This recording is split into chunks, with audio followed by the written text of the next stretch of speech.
Somos culpados de muitos erros e muitas faltas. Porém, o nosso maior crime é abandonar as crianças, desprezando a fonte da vida. Muitas das coisas que precisamos podem esperar. A criança não pode. Agora mesmo, quando seus ossos estão se formando, o seu sangue está sendo produzido e os seus sentidos estão se desenvolvendo. Para elas, não podemos dizer amanhã. O seu nome é hoje.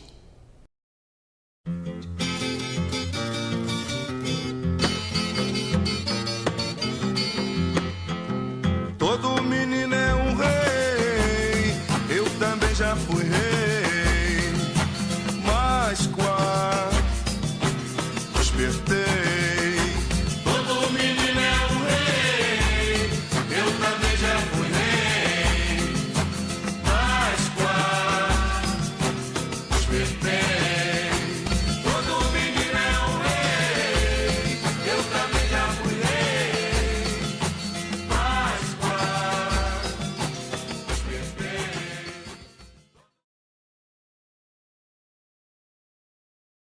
O marco da primeira infância vem trazer um aperfeiçoamento e um detalhamento desse Estatuto da Criança, respondendo de maneira sistêmica, de maneira mais assertiva, alguns temas que, pelo Estatuto, ter uma visão geral e integral dos direitos humanos de criança, alguns detalhes faltavam, e especificamente para um grupo de crianças que são prioridade também a partir do seu nível e do seu estágio de desenvolvimento. A gente sabe que o marco legal ele é bastante complexo e bastante extenso e detalhado.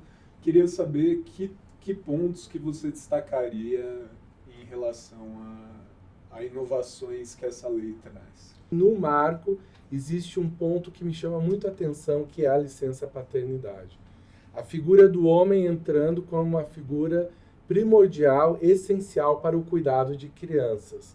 Como se o homem tivesse agora sendo visualizado dentro de um processo de cuidado, do cuidado básico. Aí nós estamos rompendo com toda uma cultura de machismo, da centralidade em que a mulher tem que cuidar de arrumar a cama, arrumar a louça e também cuidar da criança, como se esse fosse o dever dela. Isso contribui muito para uma mudança de cultura na sociedade, para que o pai tenha o seu direito à convivência com o filho e que o filho também tenha o direito à convivência com o pai, numa constituição de equilíbrio de gênero na nossa sociedade, viabilizando um direito da criança já desde o início da vida, que é essa convivência, que é essa presença do pai e da mãe. Eu acho que nós tivemos também um cuidado com a publicidade mercadológica, né? Isso era uma definição que o CONANDA já tinha feito enquanto Conselho Nacional e que agora entra na lei, agora de maneira mais firme, que é o cuidado, a obrigação de não se fazer publicidade voltada para criança e adolescente, sem os cuidados específicos de cada faixa etária. O ponto número 1, eu acho que é uma visão holística da criança, a criança vista na sua integralidade, que exige com que as políticas também enxerguem todos os aspectos do desenvolvimento da infância. E aí propõe políticas públicas integradas, articuladas entre si, para formar uma política nacional integral. Eu queria te perguntar, secretário, como a secretaria vai atuar para fazer valer esse marco regulatório? O Distrito Federal já tem uma legislação da primeira infância. Na verdade, foi uma das primeiras unidades da federação a aprovar essa legislação antes do marco federal. Então, nós já estamos empenhados na execução da política de primeira infância, né? É uma política complexa, ampla e também multidisciplinar, não depende só da nossa secretaria. Você imagina que a política de primeira infância também trata de pré-natal, desde o momento do nascimento até os 6 anos de idade. E muito dessa política é uma articulação mesmo com a Secretaria de Saúde, com a Secretaria de Educação. A creche faz parte desse processo, não é de nossa gestão, mas nós somos a instituição, a entidade de governo que faz a articulação dessa política pública, né, para que a gente possa garantir os direitos dessas crianças, né, de 0 a 6 anos de idade. Qual que é a nossa concepção de primeira infância enquanto Brasil? E é esse debate que eu acho que a gente pode, como o Conanda está aprimorando o debate com outros movimentos de base, movimentos históricos da infância, junto com estas redes existentes. E fazer com que este marco regulatório ele componha este cenário estratégico. É um debate intersetorial e multidisciplinar. E eu percebo que o grande desafio da sociedade civil hoje tem a ver com trazer outros temas, outros olhares, que muitas vezes não são contemplados por um olhar majoritário da área da saúde, que liderou esse processo e grandes profissionais lideraram esse processo. Do ponto de vista dos municípios, os municípios são, na área da educação, por exemplo, responsáveis pela educação infantil. As escolas públicas, creches e pré-escolas são de responsabilidade do poder municipal. Na área da saúde, o município é responsável pela atenção básica. Então, o pré-natal, o atendimento da gestante, o atendimento das crianças recém-nascidas, etc., é de responsabilidade dos municípios. E isso exige os recursos necessários e, principalmente, é preciso que no desenho dessas políticas no país se considere a diversidade regional e a diversidade dos municípios brasileiros. Não dá para fazer uma régua única e achar que a política tem que ser igual no conjunto do país. E Marisa, você considera que em 5 anos as ações previstas nesse marco regulatório da política da primeira infância estarão implementadas? Existem condições objetivas para a implementação dessas políticas públicas? É um pouco difícil dizer isso na conjuntura econômica e política que a gente vive no Brasil hoje. Oxalá estivessem, né? Primeiro, a gente precisa desembrulhar a questão econômica no Brasil. Olha, ainda ouvi hoje um debate sobre isso. Os países ricos são os que mais aplicam recursos em políticas sociais. A gente tem que ter economia forte, produção forte, estabilidade econômica, não inflação, para poder destinar dinheiro em quantidade suficiente para a educação, para a assistência social, para a saúde, etc. Então, tem que desembrulhar esse nó da economia. O marco legal ele é importante no sentido da gente ter uma normativa que especifica a prioridade, que traz a especificidade da criança na primeira infância. Mas a gente sabe que, infelizmente, não é um marco legal que traz a mudança de uma realidade.